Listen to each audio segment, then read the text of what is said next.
Xin chào các bạn. Nguồn của máy tính hay có rất nhiều người gọi là PSU, tức là Power Supply Unit.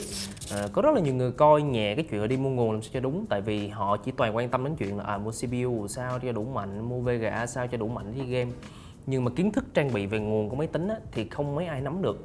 Hôm nay đây chính là số hướng dẫn BBC Gaming của Given. Trong số video clip này bọn mình sẽ nói riêng về nguồn của máy tính, giúp cho các bạn có những cái kiến thức nhất định trong chuyện đi mua nguồn. Còn bây giờ thì xin mời xem video clip này. Mình tên là Tài và mình đến từ Given.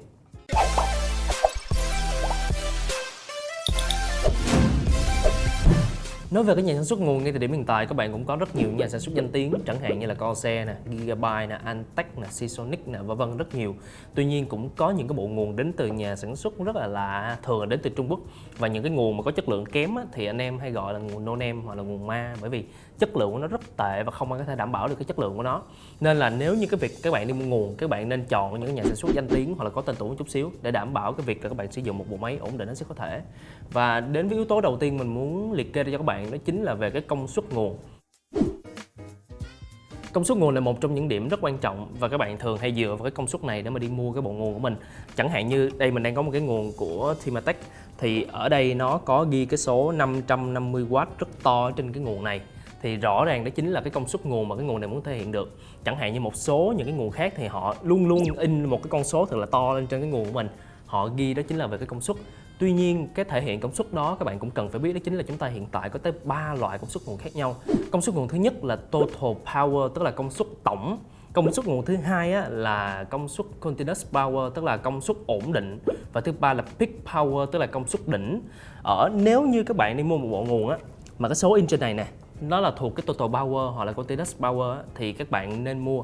Còn đối với cái loại nguồn mà chỉ in lên cái số này mà các bạn biết được nó chính là cái peak power, tức là công suất đỉnh thì các bạn không nên lựa chọn hoặc là phải cẩn trọng trong cái chuyện là chọn cái bộ nguồn đó. Tại vì công suất đỉnh sẽ thể hiện về cái công suất tối đa mà bộ nguồn có thể đạt được trong một khoảng thời gian rất ngắn, chỉ có vài mili giây mà thôi. Và thường những nhà sản xuất họ mà đã cố ý in cái công suất đỉnh ở trên này thì tức là họ đang có một cái mục đích là lấp liếm người tiêu dùng. Nhưng mà quay lại vấn đề là các bạn làm sao để biết được cái số in trên này nè là cái loại công suất nào, công suất tổng, công suất ổn định hay là peak power. Thì có một cách rất đơn giản là các bạn có thể lên trên website của nhà sản xuất Thường những nhà sản xuất tên tuổi và có tiếng một chút xíu thì họ sẽ làm rất là rõ ràng cái chuyện này. Họ sẽ in lên trên cái sản phẩm của mình, đó chính là total power, nó là peak power hay nó là continuous power, rất rõ ràng ở trên website của họ về cái sản phẩm này. Hoặc là trên vỏ hộp cũng sẽ có điền. Tuy nhiên những nhà sản xuất nào mà họ cố ý lấp liếm rồi thì làm sao để mà biết được.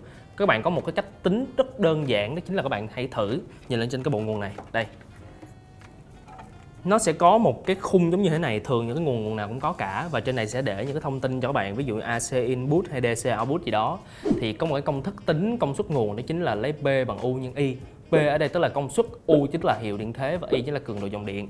Thì ở đây các bạn sẽ có những cái công thức tính như sau. Các bạn cứ lấy cái dòng ở trên, chẳng hạn thông số này là DC output là 3,3V, các bạn nhân với 21A. Đó là ra được một số, các bạn nhân với nhau. Rồi 5V nhân với 16A, các bạn nhân với nhau. Cứ nhân trên nhân xuống rồi cộng lại hết tất cả và cuối cùng cộng ra để xem cái công suất cuối cùng nó cho ra là bao nhiêu. Nếu như cái số công suất đó mà nó thể hiện là nó thấp hơn rất nhiều so với cái số lớn này mà họ để trên sản phẩm thì rõ ràng họ đã cố ý lấy peak power ra để mà in lên trên sản phẩm của mình. Nên là các bạn có thể lưu ý bằng cái cách này để mà có thể biết được cái bộ nguồn của mình sử dụng cái công suất nguồn nào. Nhưng có một cái vấn đề là các bạn thường hay thắc mắc đó chính là nếu như mua nguồn công suất quá cao như vậy thì có hao điện hơn hay là không? Thì xin thưa là có, đó chính là các bạn vẫn có những cái điện bị rò rỉ, tuy nhiên nó không đáng kể. Vậy nên là nếu như đi mua một bộ nguồn công suất càng cao thì cũng không hẳn là đã hao điện hơn quá nhiều so với một bộ nguồn có công suất vừa đủ. Thông thường trên những cái nguồn mà nó tốt một chút xíu, các bạn sẽ thấy có dán những cái chuẩn tem 80 Plus. Về cái chuẩn tem 80 Plus thực ra là bọn mình cũng đã có chia sẻ trong số hỏi đáp của Given rồi. Tuy nhiên là nếu như ai chưa xem thì mình vẫn sẽ nói lại trên số video clip này. Trước khi biết về cái chuẩn 80 Plus các bạn phải biết về cái nguyên lý hoạt động của nguồn trước cái đã.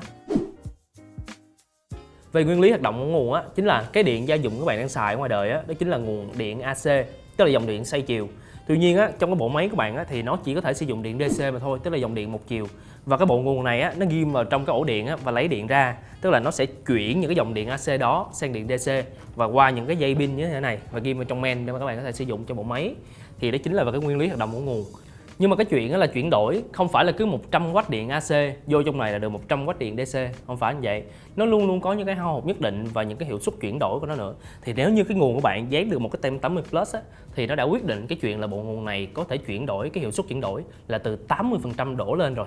Về những cái cấp bậc của chuẩn 80 Plus đó, các bạn có những cái chuẩn như là 80 Plus White hay có nhiều người gọi là 80 Plus Standard đó, 80 Plus Bronze là 80 Plus Silver, 80 Plus Gold, 80 Plus Platinum và 80 Plus Titanium là cao nhất. Ngoài ra thì về cái chuẩn nguồn 80 Plus đó, tức là về cái level của nó, tức là về cấp bậc chuẩn của nó, thì các bạn sẽ thấy là nếu như đi mua một cái nguồn mà chuẩn 80 Plus nó cao cấp hơn thì có cần thiết hay là không. Nó lại quay về cái vấn đề là các bạn có nhu cầu sử dụng hay là không. Nếu như bạn chẳng hạn như sáng mà đi làm và tối về chơi ví dụ 3-4 tiếng đồng hồ thì một cái chuẩn nguồn 80 Plus bình thường nó đã đủ tốt rồi.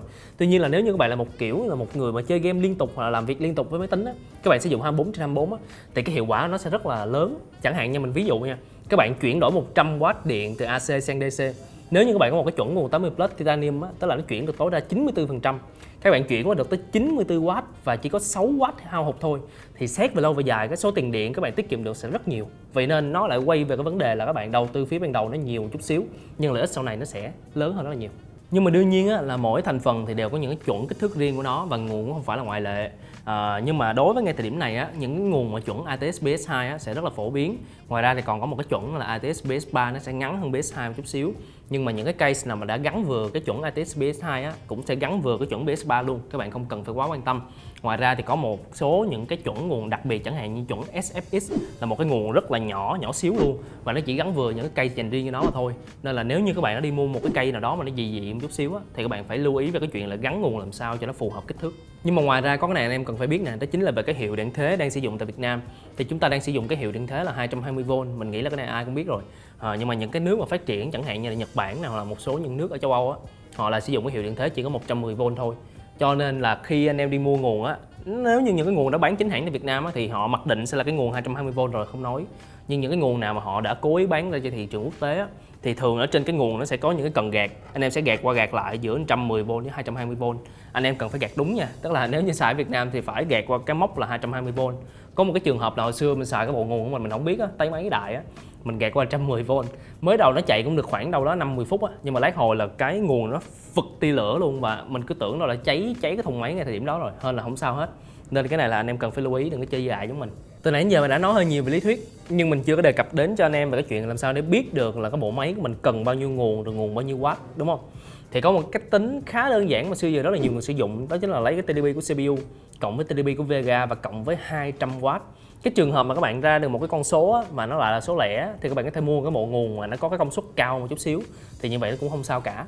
Còn về cái chuyện TDP là gì á, thật ra mình đã có nói rất rõ những cái số liên quan tới CPU và Vega rồi, các bạn có thể click lại để mà xem. Ngoài ra thì có một số những website nó sẽ có những cái tool mà hướng dẫn và đo cho các bạn về cái công suất nguồn mà các bạn cần luôn. Chẳng hạn như mình sẽ để sẵn cái link phía bên dưới của MSI á. Ở trong cái link này nó sẽ có ghi ra rất rõ là các bạn sẽ liệt kê ra tôi đang xài CPU gì, tôi xài Vega gì, rồi tôi có bao nhiêu ổ cứng, rồi tôi cần bao nhiêu cái ổ quang chẳng hạn. Thì sẽ có một cái số tổng về cái mức nguồn các bạn cần cho cái bộ máy này. Thì các bạn có thể click vào để mà tham khảo thử. Về những kiểu thiết kế của dây nguồn á, thì ngoài ra các bạn sẽ thấy là trên thị trường hiện tại có 3 dạng chính. Thứ nhất là dạng full module, dạng thứ hai là dạng không module và dạng thứ ba là dạng semi module. Thì nó là như thế nào? Về cái full module nó chẳng qua là cái dây này nè, thay vì á các bạn thấy là nó được bấu vào trong sẵn cái hộp nguồn đúng không? Thì họ sẽ có những cái lỗ và cho phép các bạn tháo ra những cái dây đó ra luôn.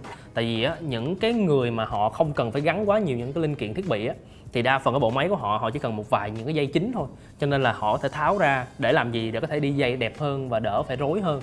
Ngoài ra thì cái bộ nguồn mà thường hay sử dụng tại Việt Nam chúng ta là cái loại mà không module, tức là loại dây không thể tháo được, đây nó sẽ dính như thế này luôn. Và ngoài ra còn một cái loại nữa là loại semi module như mình đã kể, là cái loại mà nó có thể tháo được một vài dây, nhưng hai cái dây chính là cái dây đầu 8 pin và dây đầu 24 pin á, thì bắt buộc phải dính vào trong này. Đó, còn những cái dây khác thì có thể tháo ra, đó chính là về cái add-on thêm thôi. Vậy thì từ nãy đến giờ mình đã liệt kê cho các bạn một số những cái thông tin và một số những cái mẹo nhỏ mà các bạn cần phải nắm. Vậy thì chốt lại chúng ta có những cái điểm gì cần lưu ý. Thứ nhất, chỉ nên chọn cái nhà sản xuất nguồn có tên tuổi và độ tin cậy cao. Thứ hai, nguồn rất là quan trọng, nguồn cấp không đủ điện có thể làm ảnh hưởng hoặc hư hỏng các linh kiện trong một hệ thống máy tính. Thứ ba, cân nhắc thật kỹ việc mua nguồn in nổi công suất đỉnh, bởi đa phần các loại nguồn này thường cho lại chất lượng không tốt. Thứ tư, trong nhiều trường hợp, Cách tính công suất nguồn đơn giản nhất là lấy TDP của CPU cộng TDP của VGA và thêm 200W. Và cuối cùng, nên chọn nguồn có dán tem chuẩn 80+ vì thường các nguồn này đã được kiểm định kỹ lưỡng về chất lượng. Và đến với phần 2, mình sẽ tư vấn cho các bạn những cái mức nguồn mà các bạn cần để phù hợp với nhu cầu của bản thân. Đương nhiên là nguồn cũng phải mua bằng tiền, nên là các bạn sẽ phải bỏ ra khoảng 6% của toàn bộ hệ thống để đảm bảo một cái bộ nguồn có chất lượng tốt. Số này có thể gia tăng nếu các bạn muốn, nhưng đừng thấp hơn bởi vì nó sẽ cho lại kết quả khá là tệ. Về 3 đối tượng sử dụng của nguồn, chúng ta có 3 đối tượng sau đây. Thứ nhất là những người dùng chơi game thông thường và không có nhu cầu nâng cấp về lâu về dài. Và thứ hai, những người dùng chơi game thông thường nhưng cũng có nhu cầu nâng cấp linh kiện về sau này. Và thứ ba, những người dùng không chỉ chơi game mà lại có nhu cầu nâng cấp linh kiện và kèm thêm sở thích vọc vạch kỹ thuật như là Epson chẳng hạn. Đối với đối tượng người đầu tiên, thật ra thì mình cũng không có quá nhiều điều để mà tư vấn cho các bạn, tại vì mình đã nói hết ở phía trước rồi. Chỉ đơn giản là các bạn chọn một cái bộ nguồn với cái mức tính là TDP của CPU cộng TDP của VGA và cộng với 200W thôi. Tại vì đối với đối tượng này các bạn không có nhu cầu nâng cấp về máy tính nè, các bạn cần một bộ máy hoạt động ổn định và trơn tru ngay thời điểm này. Thì với cái mức công suất như vậy đã là quá đủ. Đối với đối tượng người thứ hai, những người dùng có nhu cầu nâng cấp máy tính về sau này, thì thật ra nó lại chia làm 2 đối tượng nhỏ hơn nữa. Thứ nhất, những người dùng có nhu cầu nâng cấp nhưng đã biết được cái cấu hình trong mơ của mình là gì rồi. Chẳng hạn nha, các bạn đang sử dụng một cái combo giá rẻ để chống cháy thôi, và sau này khi có đủ tiền chắc chắn các bạn sẽ lên một cái combo nào đó, chẳng hạn như là i7 8700K hay là 1080 Ti, thì các bạn nên lấy cái mức TDP của những cái thiết bị đó làm mốc ở ngay thời điểm này luôn. Và khi mua nguồn các bạn nên mua cái nguồn đó luôn, đó tức là có được cái công suất đó. Còn nếu có phân cấp thứ hai là những người dùng có nhu cầu nâng cấp máy tính nhưng sẽ không dừng lại ở bất cứ cái mốc nào cả, thì sẽ mua nguồn như thế nào? Thật ra các bạn để ý nha, những cái linh kiện ra mắt sau này chưa chắc nó đã ăn điện nhiều hơn cái linh kiện phía trước. Và nếu như các bạn để ý thì qua mỗi năm các nhà sản xuất đều cố gắng tối ưu cho cái sản phẩm của mình. Vậy nên là nếu như có mua nguồn thì cũng không cần phải mua một khoảng cách nó quá xa.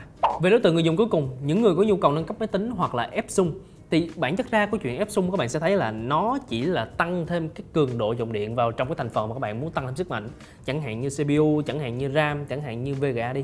Thì các bạn sẽ thấy là nếu như Epson thì mình đã nói về bản chất các bạn sẽ cần một cái nguồn điện nó đầy đủ để cung cấp những cái thành phần đó. Nên là một trong những yếu tố quan trọng nhất của chuyện Epson là các bạn phải có đủ điện. Vậy nên là nếu như các bạn đi mua một bộ nguồn có công suất càng cao thì nó sẽ càng có lợi cho chuyện Epson về sau này. Vậy là mình đã vừa chia sẻ cho các bạn về số hướng dẫn BBC Gaming liên quan đến BSU hay là nguồn của máy tính. Hy vọng là sau video clip này các bạn đã có những cái thông tin nhất định về chuyện đi mua nguồn làm sao cho đúng, và những cái kiến thức này hy vọng là các bạn có thể chia sẻ thêm cho bạn bè của mình cùng xem bằng cách là chia sẻ video clip này. Đừng quên bấm like, share, subscribe cũng như là để lại một cái comment của các bạn phía dưới. Còn bây giờ thì xin chào và hẹn gặp lại.